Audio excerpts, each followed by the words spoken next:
What's with demons in horror films always wanting to f*** everything? You'll see what I mean by that in this film. It's odd.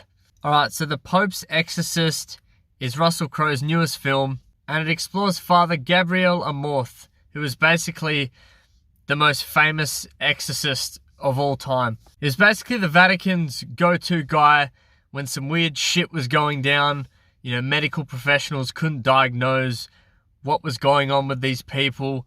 Turns out they had some demon action in them. So Amorth went down there and exorcised it out. It's always interesting going to movies like this, which involve like possession and the spiritual and demonic and all that shit.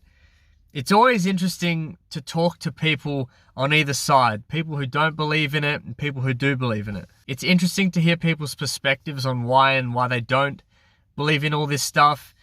Me personally, I believe in it, but not to the extent that the movie portrays it in. Like people fucking climbing up walls and shit. Like, that doesn't happen, let's be honest.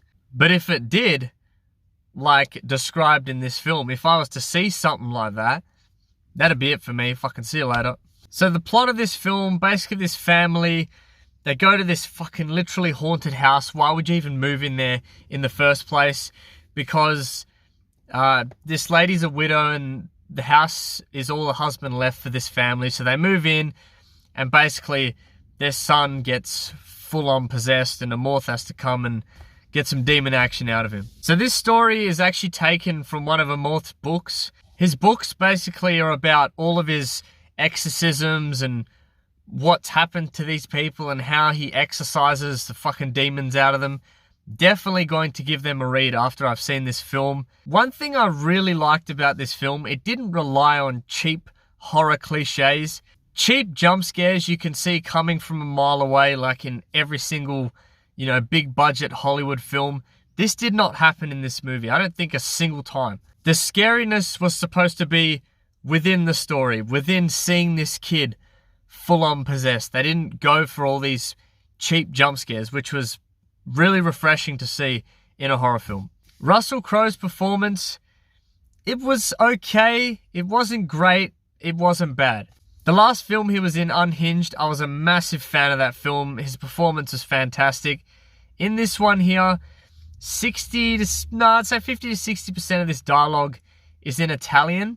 And being Italian, I'm around people that speak Italian. I don't speak it myself because I'm fucking dumb. I may be wrong in saying this, but to me, Crowe's just read and learnt his lines in Italian. He didn't actually learn how to speak Italian.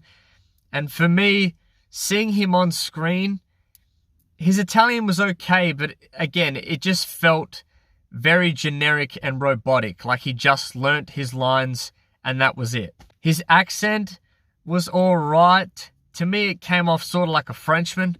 I don't know if that's just me going crazy. So that being said, all the supporting actors and actresses, they did a good job. The best performance in this film came from the little kid that was possessed. I don't know how he was able to pull that off, but he was genuinely fucking creepy. So one thing that really worries me when it comes to these big budget Hollywood horror films, whenever they're advertised very heavily, it seems to be that they're always shit.